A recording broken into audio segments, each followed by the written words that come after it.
What's up, everyone? Welcome back to Mo the Show. I'm Mo. Let's talk about the show and the No Stubs Spent Constitution. Now, in my previous video, I told you that I'm going to play Diamond Dynasty this year without spending a single stub. But for an undertaking like that, I'm going to need some guidance or a constitution. I'm going to share that constitution with you now. All right, here we are. Mo the Show's The Mo Board. The constitution for No Stubs Spent. Tried to warn you in the previous episode, things are going to continue to get a little bit crazier, and that's pretty obvious with the time and effort that I put into this. But what do you expect from a guy who's going to play the game without spending stubs? The preamble. Yes, there is a preamble. It's basically just kind of laying down, summarizing what I had said in the first episode of the purpose. The purpose of No Stubs Spent is to measure what Diamond Dynasty is actually giving to us. Okay, we're also going to be prohibiting spending of stubs and prohibiting participation in the marketplace. All right, so that means all roster construction, all players earned, progression, competitive play must come exclusively from those rewards itself. Now, I got a few articles in here to help keep me in line. Article 1, probably the most important for all this, and that is economic isolation. All right, this is basically telling me, hey, no stub spending can occur. No marketplace participation. All earned stubs will remain unused until the start of the final XP Reward Path program. So that very last program of the year, be it the Forever program, 11th inning, whatever they decide to call it, not until the beginning of that program am I allowed to spend any stubs. No sooner than that. All right. Hey, stubs may be earned, but they will remain unused until that point. Article 2, this is all about gameplay access. What can I play in the game for getting those rewards in progress? Ultimately, modes that do not require stubs to enter. I may get free entries. Sometimes they grant us free entries, that first time entry into a mode. If that is there, I can use that. However, if I lose out, I can't. That's not an excuse to be able to spend stubs to go back into that mode. All right. Once the free entry is gone, that's it. No more. Now, any modes with rewards that are directly usable within Diamond Dynasty. So, for example, storylines. Those are meant to be played to earn those cards. So typically you can use them within Diamond Dynasty. That will be allowed if I decide to do that. System tutorials. They may throw in a system tutorial in there where it has us go in the marketplace and buy and or sell a card. If that's the case, to get past that gate or that particular tutorial wall, then yes, that will be permitted. So any game mode that doesn't require stubs, I can play as long as it's tied directly into Diamond Dynasty. Article 3, speaking of rewards and progression. All that progression must come from the gameplay rewards only. No spending of stubs. The sources for those rewards basically include any Diamond Dynasty mode that you don't have to pay for. All right, the XP Reward Path, programs, conquest maps, mini seasons, you name it. Promotional rewards, those are also acceptable. So they may have promotional reward tied into, for example, Mother's Day, Father's Day, the All-Star break. They may throw in some promotional awards for certain players hitting certain milestones or tributes. As long as it's free and I don't got to pay a stub for it, I can take advantage of those. Other promotional awards. So Twitch drops. Yes, I can get those. Platform bonuses. I'm currently playing on PlayStation. So with PlayStation Plus, if I get any free packs for that, those are acceptable. Collection rewards. Any rewards that I'm somehow able to get through collections, which is going to be very difficult with this kind of experiment, I can get them and I can use them. All right, card exchanges are permitted. If I've got so many extra cards that I'm willing to exchange to try to get better ones, I can do that.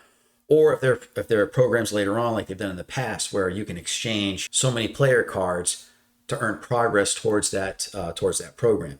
Now, duplicates will not be sold. As I mentioned before, I'm going to do my very best to maintain marketplace isolation, with a few exceptions that I'll get to later on. So that, of course, means not selling duplicates. I do intend to track those duplicates and their value. I'm the kind of player before, as no money spent, and once I got a duplicate, I would sell it for what it's worth pretty much right then and there. If there's a way to annotate that and track it, I'm going to do that. But we'll see. Cards may generate progress, but not currency. It kind of makes sense for something like No Stubs Spent. Article 4 is all about competitive integrity. Not trying to cheat the system, not trying to backdoor the system. So no exploits, no glitches, no dashboarding. Okay. I remember before there were certain things you could do in Road to the Show to try to give you an advantage in Diamond Dynasty. whether it was XP or selling diamond equipment. Same thing with downloading certain roster of players that weren't any good and then putting a power pitcher against them to quickly rack up that XP. I won't be doing that. Now, have I done it in the past? Absolutely I have. And if there's anything like that in existence, by all means, take advantage of it.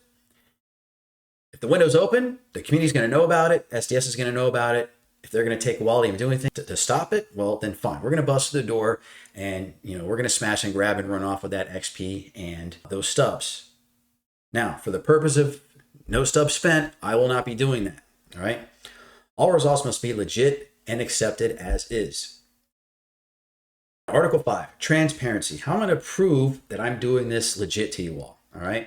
So number 1, stub balance. I have to constantly show you and prove to you my stub balance pretty much every time. The stub balance is going to be ground truth of what I'm doing and not doing. It should be gradually creeping up as the season goes on. Maybe bigger jumps depending on what milestones I hit the reward pass, but at the end of the day, it should definitely not go down. Also, marketplace history will be checked.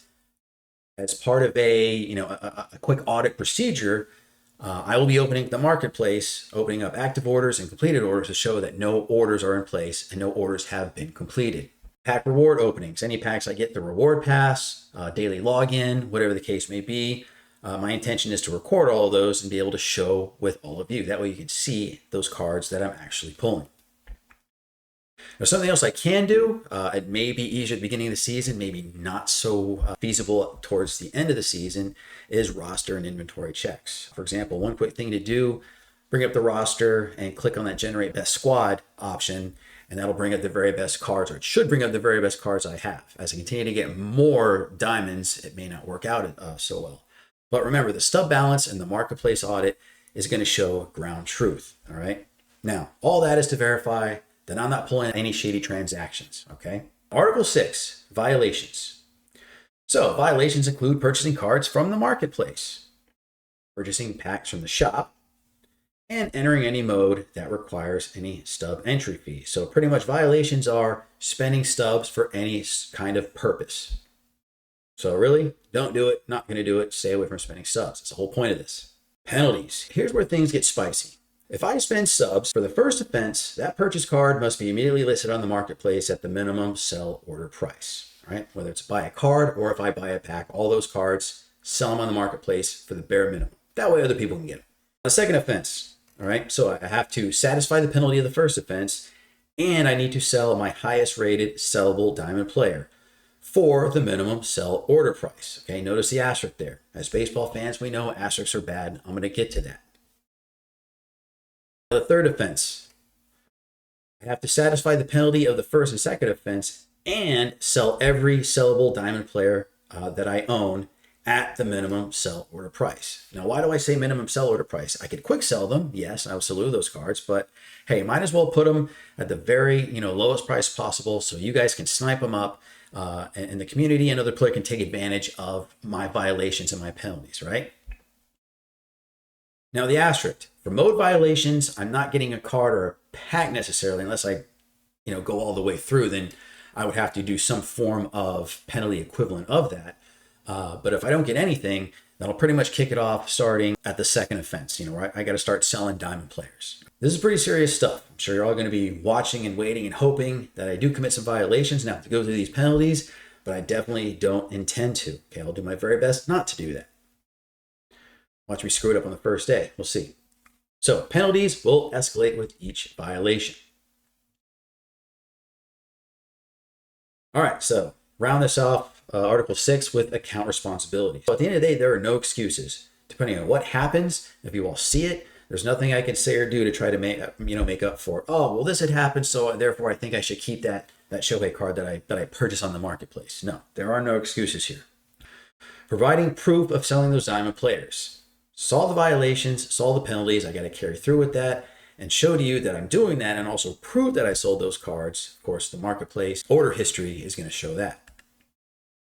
If the required number of sellable diamond players are not available, an equivalent number of non-sellable diamond players will be locked from use until the appropriate number of sellable diamond players are earned and sold to satisfy that penalty. There is no getting away from it. There is no hiding from it if I don't have sellable diamonds.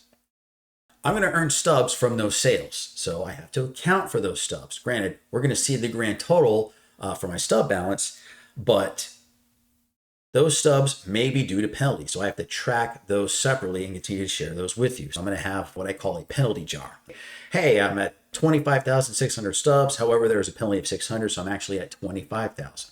So this is all to keep me in line and keep me in check. I've decided I'm going to do a no stubs spent count. I've decided that I'm going to need rules and guidelines. Now I need to follow those rules and guidelines. And if I mess up, I got to pay the price. Okay? Hey, suck it up. No crying in baseball. In closing, guiding principles. This Constitution may not account for every possible thing that happens, every potential circumstance, depending on what new content comes out and how that affects this no stubs spent account. Any actions that are not covered will be evaluated in accordance and the purpose of the spirit of the Constitution and the preamble. Right? So when in doubt, what am I trying to do here? Not spend stubs. Am I meeting that or am I violating that? The rules in the Constitution are fixed for the duration of the experiment, and the existing articles and sections may not be removed or weakened in any way. Halfway through the season, right before the All-Star break, there's a lot of good content there. I can't be like, you know what? I think it'd be okay if I spend stubs only on diamonds. Okay, that completely defeats the purpose of what I'm trying to do here.